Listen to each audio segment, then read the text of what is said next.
저희가 찬양으로 영광 돌리게 하심을 감사합니다. 그리스도의 희생으로 우리에게 생명과 자유를 주시고 하나님을 영원토록 즐거워하는 특권을 주심에 감사를 드립니다. 저희의 인생이 하나님의 선하심을 발견해가는 여정이 되게 하시고 저희를 부르신 뜻에 순종하는 삶이 되게 하여 주시옵소서. 우리에게 날마다 찾아오는 육신의 정욕으로 저희의 친구와 저희의 가족과 또 성도를 아프게 한 것이 있다면 용서하여 주시옵소서. 우리 스스로 죄를 이길 수 없는 저의 연약함을 주께서 불쌍히 여겨주시고 날마다 우리를 위해서 말할 수 없는 탄식으로 간구하시는 성령님을 의지하는 저희가 되게 하여 주시옵소서. 때로는 우리 삶에 원치 않은 삶의 고통과 고난 중에도 하나님의 크고 높으심과 그분의 신실하심을 바라보며 하나님의 얼굴을 구하는 믿음을 허락하여 주시옵소서. 하나님, 세상을 바라볼 때에 특별히 이스라엘과 팔레스타인 또 러시아와 우크라이나 지역에서 여전히 전쟁의 아픔으로 고통받는 자들을 불쌍히 여겨주시고 저들의 역시 육신과 영혼을 구원하여 주시옵소서. 하나님이 계시지 않은 것 같은 곳곳의 참상을 바라보지만 저들에게 영원한 하나님의 나라를 소망하게 하여 주시옵소서. 주님, 특별히 이 나라를 불쌍히 여겨주셔서 위정자들의 정책들을 통하여서 백성들의 생명을 귀하게 여기고 그리스도의 낮아짐의 복음이 곳곳에 스며들게 하여 주시옵소서. 지금 저희가 원하던 또 원하지 않았던 하나님의 섭리를 따라서 다드림교회로 저희를 불러주신 하나님께 감사합니다. 다드림교회가 주의 말씀 안에서 하나 되게 하시고 성령 안에서 한 몸을 이루게 하여 주시옵소서. 우리 교회 여러 모임 가운데 각자의 모습이 참으로 다르지만 우리가 자기를 부인하고 서로 사랑하는 성도들 되게 하여 주시옵소서. 주님, 여러 가지 역할로 각자에게 주신 은사를 따라 섬기며 그리스도의 몸을 이루게 하심을 감사합니다. 때로는 주의를 감당하며 시험에 빠지고 낙심될 때도 있지만 기도와 말씀을 통해 또 성도를 통해 위로받고 새 힘을 얻게 하여 주시옵소서. 하나님, 교역자들에게 하나님의 말씀을 바르게 하는 지혜를 주시고 생명을 향한 거룩한 열정을 부어 주시옵소서. 특별히 김병년 담임 목사님에게 하나님의 선하신 뜻을 깨닫는 분별력을 주시고 하나님의 마음으로 교회를 사랑하며 섬기게 하여 주시옵소서. 특별히 함께 병상에서 기도로 동역하는 우리 서주현 사모님을 기억하시고 주의 날개 아래 보호하시며 영육간의 강건함으로 함께하여 주시옵소서. 새로운 길을 떠나는 유동균 또 최성희 목사님 기억하여 주십시오. 주의 종에 가는 길이 복음을 전하는 발걸음이 되게 하여 주시옵소서. 영유아부와 청년부에 이르기까지 다드림교회 교회학교 아이들과 학생들에게 은혜를 주셔서 이 세상과 하나님의 말씀 가운데 때로는 방황하고 어렵지만 이들이 믿음의 길을 떠나지 않게 하시고 교회를 통해 듣고 배운 말씀과 사랑을 기억하는 축복을 허락하여 주시옵소서.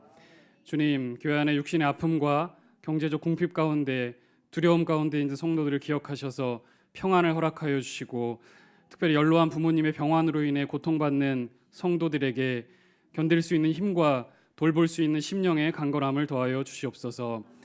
얼마 전 선교 바자회를 통해서 얻은 수익금으로 선교사님의 필요를 채우게 하심을 감사드립니다. 다른 민족을 섬기는 새 가정의 파송 선교사님들과 학원 선교로 섬기고 있는 김선민 간사님 가정을 기억하시고 저들이 하나님의 기뻐하시는 일을 감당함에 능력을 주시고 부족함 없도록 채워주시옵소서. 특별히 제주도에서 교회를 세우기 위해 고군분투하는 이미리 목사님에게도 하나님을 예배하는 공동체를 허락하여 주시옵소서.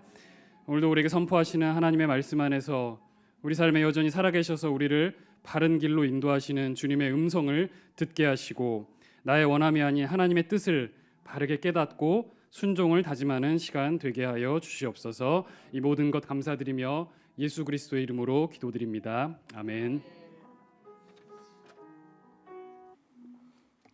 23년도 올해는 유독 교회 안에 특별히 리더십의 큰 변화들이 많은 것 같습니다. 우리 사역자들만 해도 박철아 목사님과 저 두 사람을 빼고는 다 바뀌고 있지 않습니까? 이미리 목사님, 이정민 목사님, 그리고 이제 오늘은 최승희 목사님과 유동균 목사님이 바뀌죠, 그죠? 또 우리 교역자들뿐만 아니라 사실 장로님들도 올해 세 분이 임직을 받으셔서 세 분이 사역을 시작하셨기 때문에 교회의 큰 리더십의 변화를 겪고 있는 중입니다. 다음 주에는 이렇게 비는 사임하는 분들의 그 부서마다 새로운 전도사님들이 오시는데 이미 와 계시는 우리 최재철 전도사님과 또 청소년부를 맡는 이청봉 전도사님, 그리고 우리 유년부에 새로 오시는 원정일 목사님, 그리고 이제 영유아부의 강지현 우리 전도사님이 부임을 하게 됩니다. 이런 큰 변화들이 사람이 바뀌기 때문에 일어나는 변화는 사실 드러나지 않는 것 같아도 커다란 변화들은 우리에게 그 사람들로 인하여서 경험하게 될 것입니다. 사실 저희들이 이 리더십을 교체되는 과정 속에 큰 어려움 없이 은혜 가운데 무난하게 변화되는 것에 대해서 하나님께 다시 한번 감사를 드립니다.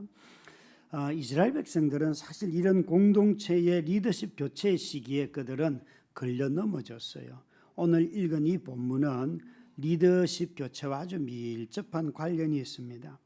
우리가 읽은 민수기 12장을 읽었는데 11장에 보시면 이제 그들이 가나안 땅을 향하여 출발을 하였는데 출발하자마자 먹는 문제로 시험에 빠졌어요.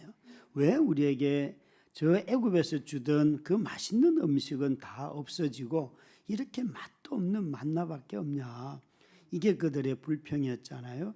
그럴 때에 모세가 하나님 얘들을 나한테 줘서 내가 어떻게 감당합니까? 라고 투정을 했어요. 그랬더니만 하나님이 그 모세에게 70명의 장로들을 세워서 그 일을 감당하게 하시고 특별히 세우는 과정 중에 성막으로 나오지도 아니하고 자기 장막에서 누워 잤는지 뭘 했는지 모르지만 두 사람은 자기 장막에 있다가도 성령을 받고 그들도 장로의 그룹이 되어서 섬기게 돼요. 그래서 하나님은 모세의 불평을 해결하였습니다. 그랬는데 이렇게 불평을 해결하고 난 뒤에 바로 12장으로 넘어오니까 이렇게 시작이 되잖아요. 모세가 구스 여자를 취하였더니 그 구스 여자를 취하였으므로 미리암과 아론이 모세를 비방하더니라고 시작을 해요.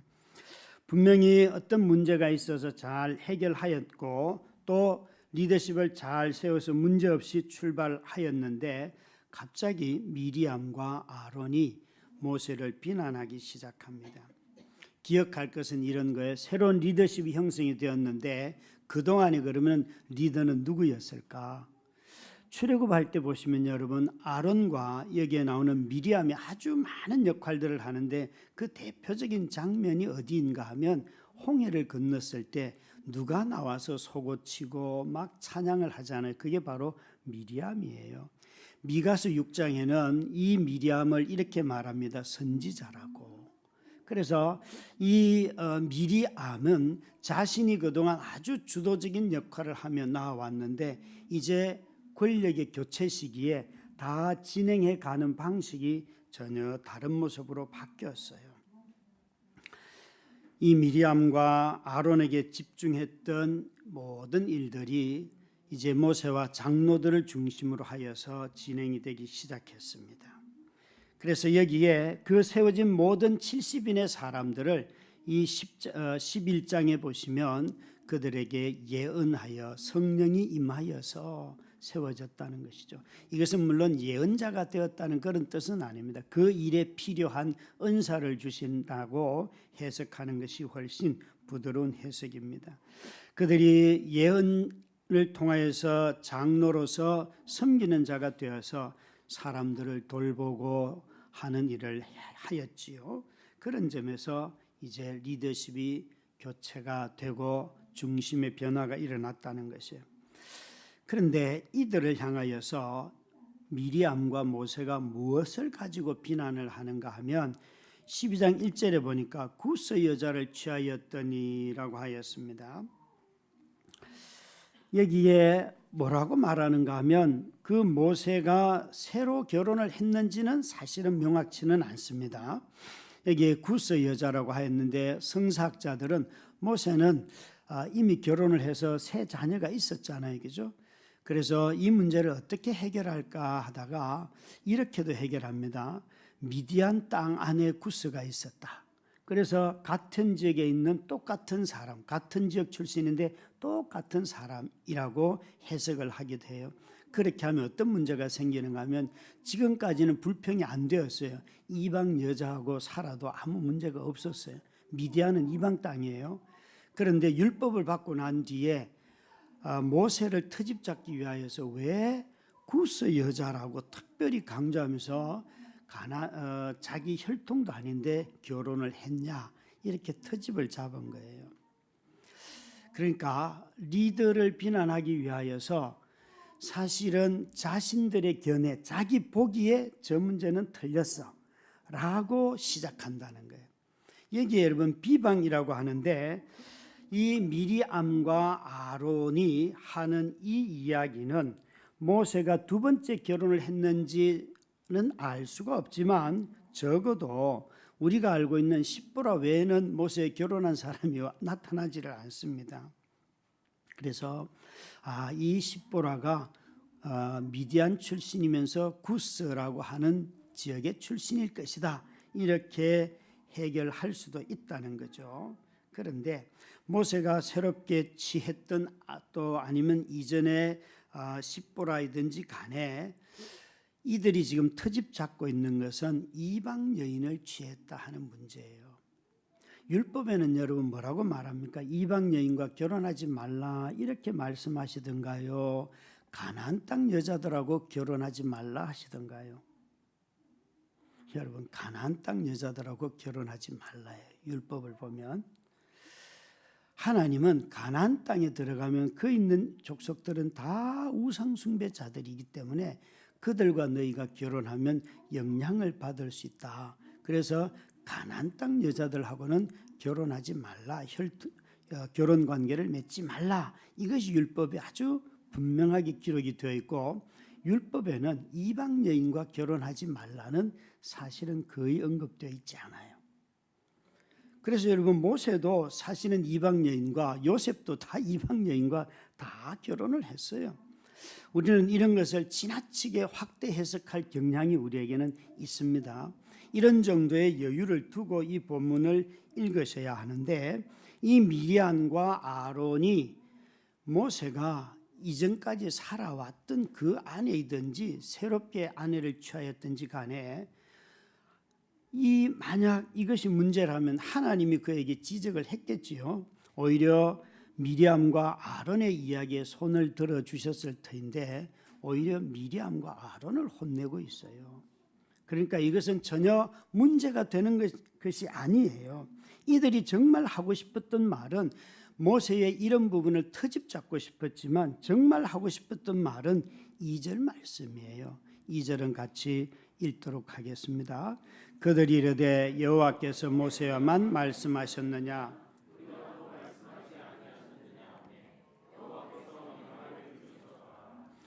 여기에 보면 그들이 정말 하고 싶었던 말은 모세 너 왜 저런 여자하고 결혼했냐 이 얘기가 아니고 우리도 하나님께서 우리를 통하여 말씀하시는데 굳이 모세하고만 말씀하냐 이제 문제가 어디로 가는가 보세요. 겉으로 드러난 것 그것이 아니라 정말 하고 싶었던 말이 이 말이라는 거죠.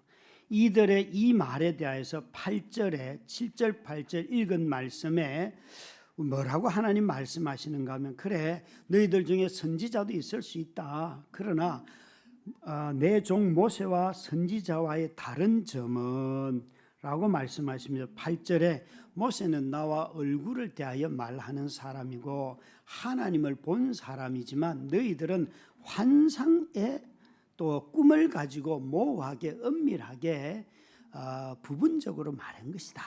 이렇게 말씀하고 계세요.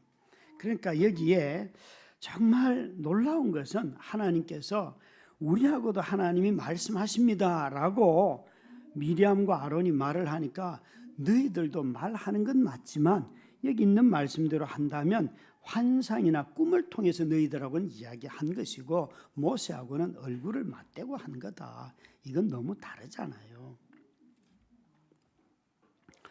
여러분 이들이 하나님 앞에 모세를 지금 비방한다고 했는데 우리가 여기에 이들이 뭘 비방한 것입니까? 마음속에 2절 말씀을 통해서 알 수 있는 것은 하나님이 우리하고도 말씀합니다 하는 거 분명히 부분적으로 맞는 이야기예요. 그런데 초점 어디 있는가 하면 모세하고만 말씀하시냐 우리하고도 말한다 라고 하는 데 있다는 거죠. 그렇죠?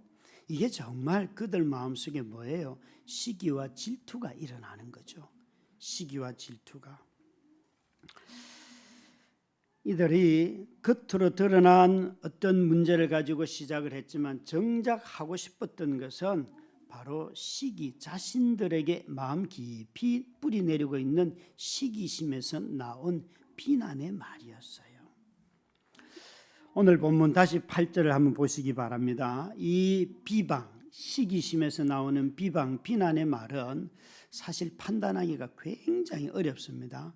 이 구절 중에 여러분 저기에 명백히 말하고라는 말, 엄밀한 말, 그 다음에 비방, 이 세 단어는 똑같은 한 단어입니다. 그냥 모세가 여호와께서 모세에게 말씀하시되 할 때 평소 쓰시는 그 말 똑같은 단어를 쓰고 있어요. 그러니까 이렇게 말씀할 드릴 수 있어요. 여러분 비방의 말은요, 자기가 비방인 줄도 모르고 하는 경우가 되게 많아요. 그냥 평소에 어느 습관대로 하는데 마음에 시기심이 있고 질투가 있고 그 속에서 쓴뿌리가 있고 아주 모멸찬 이야기를 하는데 그냥 평소 말이에요. 들어보면 똑같은 말이 구분이 잘 안 돼요. 구분이 잘 안 돼요. 참 우리는 여러분 정말 이것이 얼마나 어려운지 물론 약간의 힌트들을 찾아볼 수는 있겠지만 놀랍게도 겉으로 드러난 것만 가지고 그 마음이 모세를 비난하는 건지 아닌지 알기가 상당히 어렵습니다. 여러분 우리가 비방을 크게 죄라고 말하지 않는 시대에 살고 있어요. 그냥 비난이 무슨 죄입니까? 비난은 그냥 얼마든지 할 수 있는 자유가 있는 사회에 살고 있다고 생각을 하는데 이 본문은 그렇게 해석을 하지 않아요. 놀랍게도 여러분 이 비방이 하나님이 진노하실 만큼 너무나 큰 죄라는 거예요. 하나님이 진노하실 만큼. 우리는 정말 대수롭지 않게 여기지만 이 12장을 통해서 보면 미리암과 아론이 모세를 비방했다라고 시작했는데 이 비방의 결과로 말미암아 미리암이 나병, 한센씨 병에 걸립니다. 아론을 아마 설득한 것 같아요. 아론은 항상 이런데 잘 마음이 움직이는 사람, 누가 이렇게 꼬이면 잘 따라가는 사람이 아론이에요.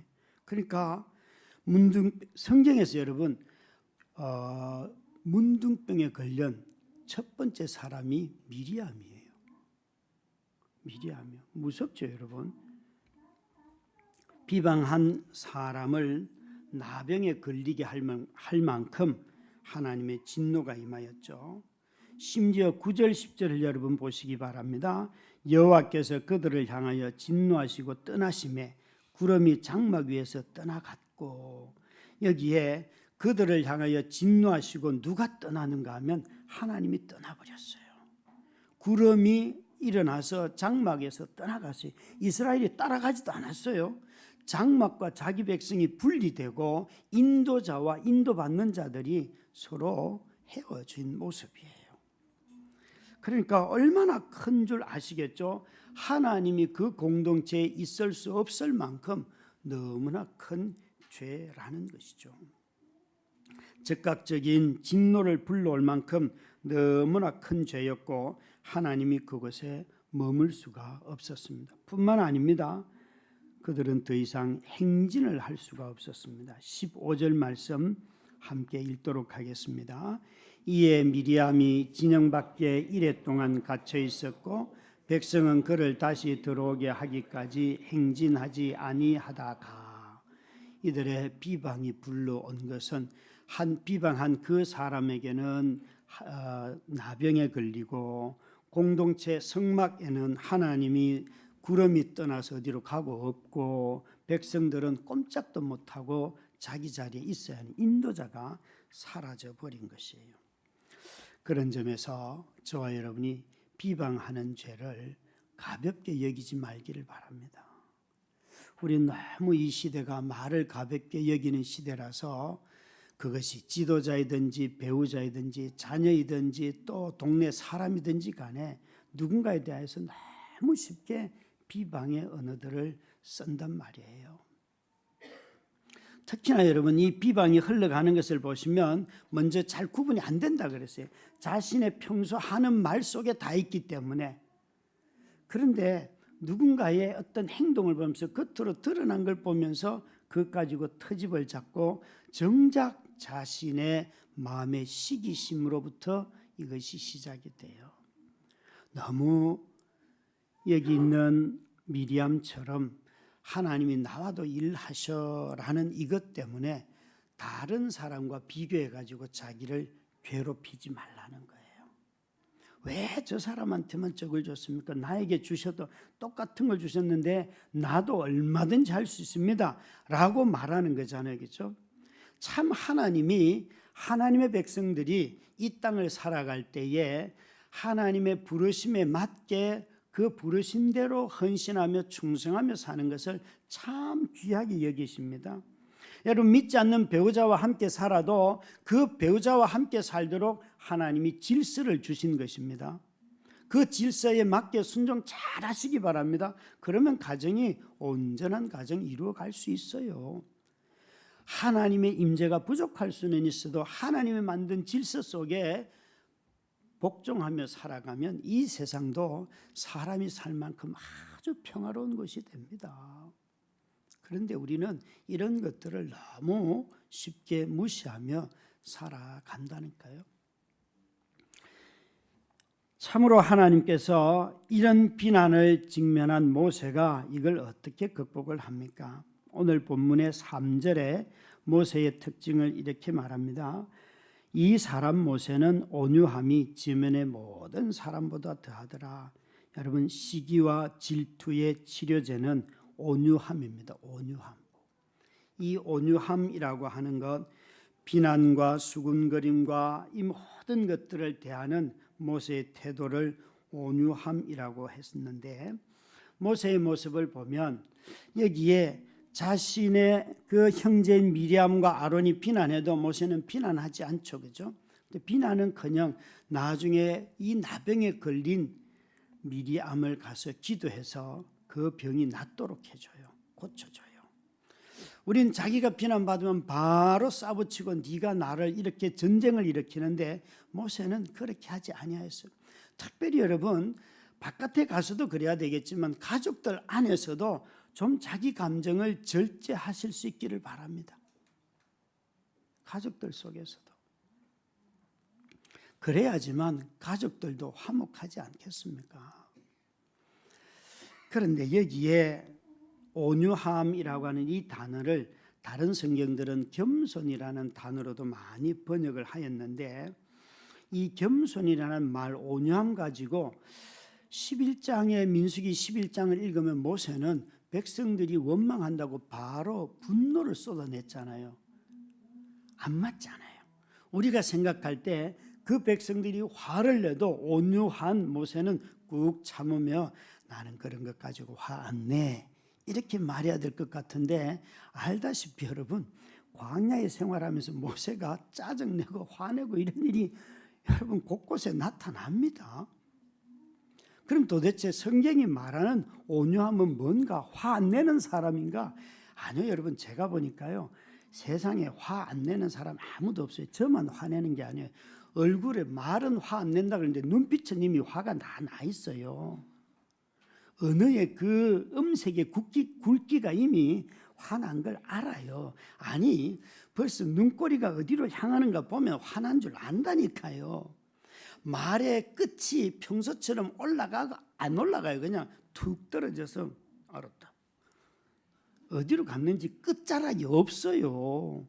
그 다 화난 거잖아요. 그죠? 그런데도 말은 안 했다 이 소리예요.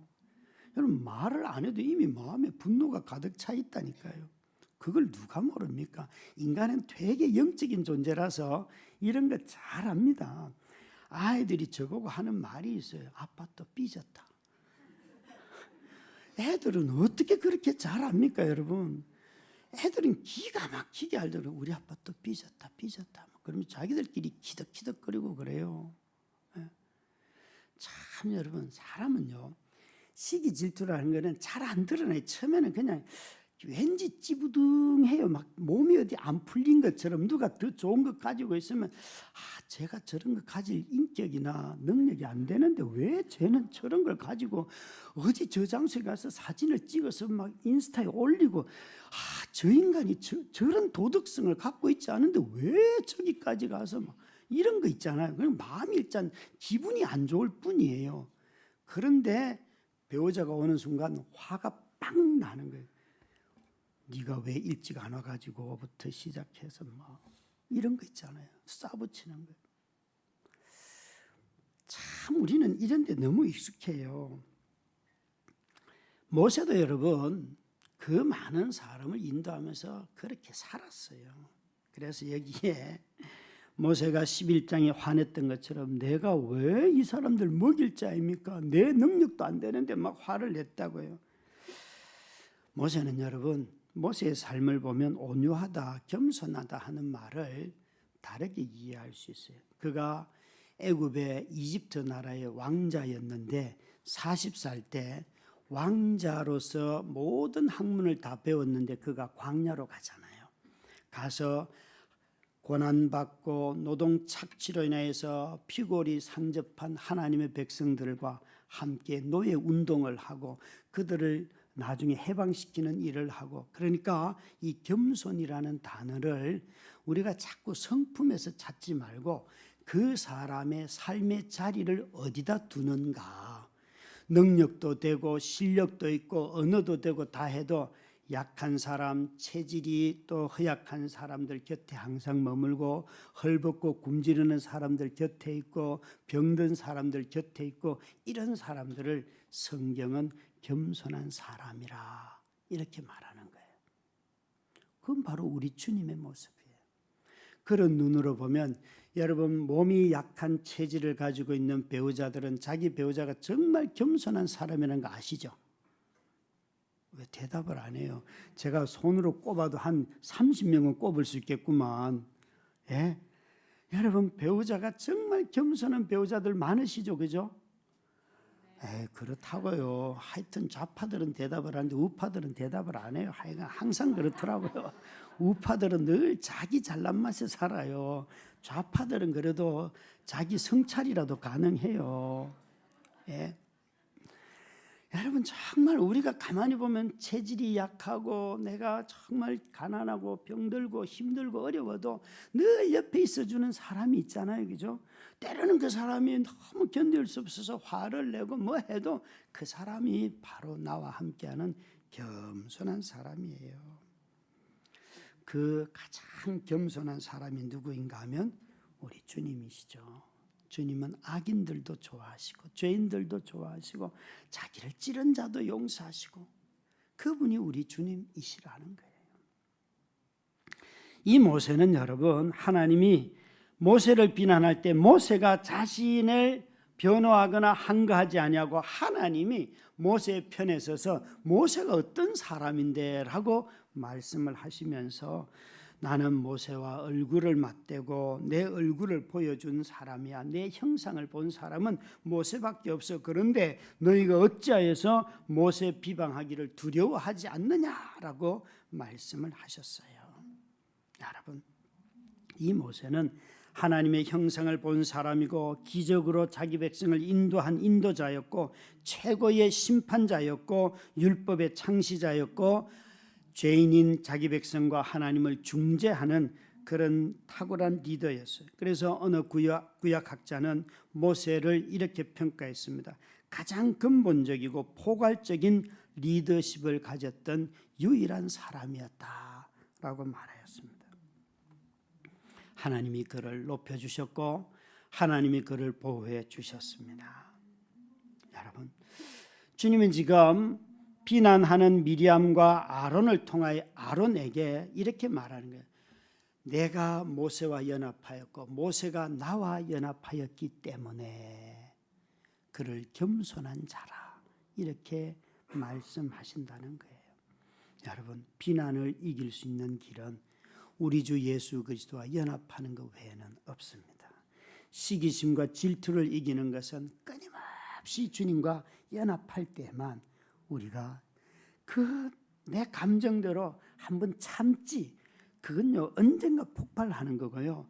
정말 그 비난과 시기와 질투심을 죽일 수 있는 것, 그것은 바로 그리스도와 연합하는 것입니다. 지난주 최승희 목사님이 고별 설교를 하셨고 금요 기도회 때 유동균 목사님이 고별 설교를 했어요. 저도 다 듣고 참 은혜를 두 분을 통하여 받았습니다. 그런데 지난 주일날 최승희 목사님의 설교를 다른 교회 성도님이 방송을 통해서 들으셨나 봐요. 그 교회 목사님이 제 친구인데, 김 목사 참 당신은 행복한 줄 알아 이러는 거예요. 왜? 그러니까 아니 우리 성도가 당신 교회 그 부목사님 고별 설교를 듣고 나한테 이렇게 말했어 그러는 거예요. 그러면서 그분이 이러시더라고요. 아니 사이 많은 설교자가 담임 목사에 관한 언급을 하나도 안 하다니. 그러는 거예요. 이게 욕인지 칭찬인지 제가 순간 알아듣지를 못했어요. 그분이 그랬다는 거예요. 아니 그 교회는 사이 많은 부목사가 어떻게 그동안 8년을 일했던 목사님의 이야기를 거의 언급을 하지 않냐고. 여러분 이게 무슨 소리예요? 용비어 천가를 해야지요, 그죠? 그랬는데 그 다음 말이 이러는 거예요. 야, 자기가 그 성도가 우리 목사님의 설교를 들으면서 다드림 교회는 그리스도를 높이려고 애를 쓰는 교회구나. 그 얘기를 제가 여러분이 한 게 아니고 다른 교회 성도가 그 설교를 듣고 얘기를 했다고 전언해 주셨어요. 저는 이게 너무 감사한 거예요. 아니 우리도 깨닫지 못한 걸 그분이 깨닫고 알려주기까지. 우리는 어떻게 하든지 우리를 높이고 싶어서 지금 사실은 속에 뭐가 있는데 아니 어떻게 그 설교를 듣고 그렇게 말씀해 주셨다는 거예요. 이 설교를 준비하면서 저도 그렇습니다. 목사님의 설교가 참 좋아서 너무 좋았어요. 그런데 성막의 시대에 여호와를 높이는 것, 모세가 그렇게 했다면 신약 시대에는 그리스도를 높이는 것이 성막 안에 계시는 여호와를 높이는 것이잖아요, 그렇죠? 신약 교회는 어떻게 그리스도를 높입니까? 교회가 모든 영광을 그리스도에게. 이것이 여러분 교회가 존재하는 이유고 성도가 존재하는 이유고 사역자들이 존재하는 이유이지 않습니까? 참으로 저는 이 말씀을 들으면서 와 그런 거였구나. 모세가 시기와 질투로부터 벗어날 수 있었던 것, 투덜거리고 불만족으로부터 벗어날 수 있었던 것, 그것은 하나님의 영광을 위하여 그분 앞에 엎드렸기 때문이라는 거예요. 우리가 어떻게 하든지 한 해를 이렇게 맞이하고 새로운 해를 맞이하기 위해서 한 해를 마무리하고 그리고 새로운 리더십을 세워가고 또 새로운 리더십이 교체할 뿐만 아니라 오늘은 이렇게 부서 조직과 봉사 신청서까지 나가고 이러한 때에 교회에 부족한 것들이 많지 않습니까? 그런데 그 모든 것을 통하여서 무엇을 우리가 이 일을 통하여 하나님의 영광을 어떻게 드러낼까? 그것이 우리의 관심이 되어야 한다는 거예요. 내가 수고했는데 아무도 못 알아주는구나. 그 말도 아니고 아니 내 능력이 이런데 나를 가지고 이것 하라고 이것도 아니고 또 아니 모든 일을 직분자들이 해야지 그것도 아니고 성도들이 오직 주의 영광을 위해서 하는 일이라면 나는 무엇을 해야 될까? 정말 주 앞에 엎드리는 거죠. 우리가 이런 일들을 해갈 때에 일들을 할 때마다 시기심에 시기심에 물들지 않고 또 남과 비교해서 자기 자신의 우월감이나 비열함에 빠지지 않고 일하는 것, 이것이 얼마나 좋습니까? 저도 금요일 날 유 목사님의 설교를 다 듣고 제가 기뻤던 것은 목사님이 일단은 저보다 설교를 더 길게 했다는 것이 기뻐요. 50분을 하시더라고요. 그래서 유 목사님의 주일 설교를 안 시킨 게 잘했다. 50분 했으면 난리 납니다. 오늘 할 일이 많은데. 그런데 제가 정말 기뻤던 건 그게 아니에요. 목사님을 처음 만나서부터 5년 같이 하고 교회에 나갔다가 다시 들어와서 한 2년 뒤에 다시 들어와서 다시 2년을 하고 저는 목사님 만난 게 한 9년 정도 된 거예요. 그런데 그분을 이렇게 사귀고 하면서 이분이 꼭 극복하고 떠났으면 하는 것이 있었는데 열등감이라는 단어예요. 열등감. 그런데 그날 설교를 들으면서 목사님이 극복했구나. 그게 저는 너무 기뻤어요. 너무너무 기뻤어요. 정말 여러분, 우리 성도님들이 교역자와 함께 어린 교역자를 함께 기다려주고 같이 그 삶을 누리고 해가면서 한 사람이 귀한 사역자가 되도록 한 그 일을 보면서 또 본인이 극복하려고 애를 쓰고 그 노력한 걸 보면서 저는 설교 들으면서 많이 울었어요. 야, 저걸 극복했구나. 그 극복하는 거 쉽지 않습니다. 여러분, 저는 정말 목사님에게 이런 말도 여러 번 했어요. 하나님은 A 플러스도 쓰셔. 그런데 하나님은 B와 C와 D도 쓰고 심지어 하나님은 F도 쓰셔. 그런데 단 조건이 하나 있어. A 플러스는 교만하지 않아야 하고 F는 비굴하지 않아야 돼. 열등감이 없어야 돼. 그러면 하나님은 언제든지 쓰신다. 저는 그러면 어디쯤 해당할까요? 제가 볼 때 저는 CD쯤 돼요. 제 학점이 그래요. 그래서 저는 C급 인생이라 B급 인생이라 그 정도 생각하며 살아갑니다. 그런데 열등감이 없으려고 하면 무엇이 필요한가? 은혜가 들어가야 해요. 나 같은 죄인 살리신 주 은혜 놀라워. 이거보다 더 귀한 복음은 없습니다.